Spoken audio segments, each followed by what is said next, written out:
Ces derniers mois, j'ai mis fin à cette guerre dont on disait qu'elle ne pouvait prendre fin, que c'était des guerres sans fin. C'était des guerres qui duraient, deux de ces guerres duraient depuis plus de 30 ans, une a duré 36 ans et l'autre a duré 28 ans. J'ai mis fin à 7 guerres.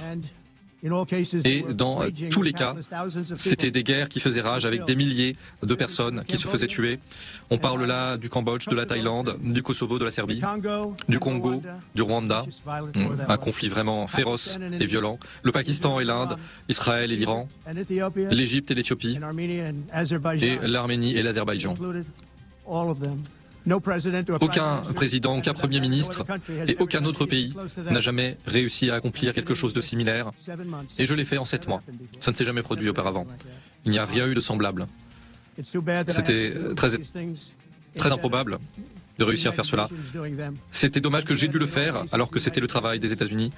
Dans de nombreux cas, les Nations Unies n'ont même pas tenté d'aider à la résolution du conflit. J'ai mis fin à cette guerre, j'ai parlé aux dirigeants de chacun de ces pays et je n'ai jamais reçu d'appel des Nations Unies qui proposait de m'aider à finaliser ces accords.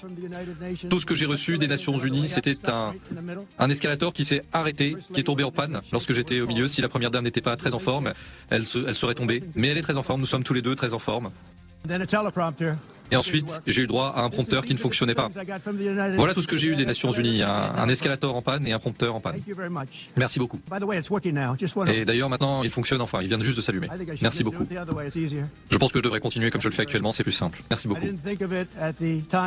Je n'y pensais pas à l'époque car j'étais trop occupé à sauver des millions de vies en mettant fin à ces guerres.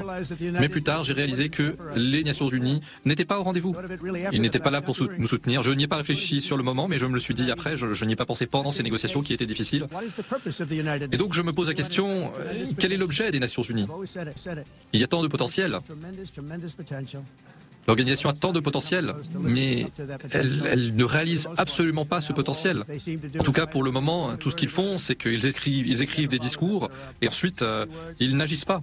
Ce sont des paroles vides et les paroles vides ne résolvent pas les guerres. Tout ce qui permet de mettre fin aux guerres, c'est l'action. Précédemment, un peu plus tôt dans l'année, nous avons négocié les accords d'Abraham, des accords très importants. Notre pays n'a pas été félicité pour cela. Tout le monde dit que je devrais obtenir le prix Nobel de la paix pour chacune de ces réalisations. Mais pour moi, la vraie récompense, ce sera les fils et les filles qui pourront grandir avec leurs parents parce que des milliers de personnes ne sont plus tuées dans des guerres aussi inutiles qu'infâmes.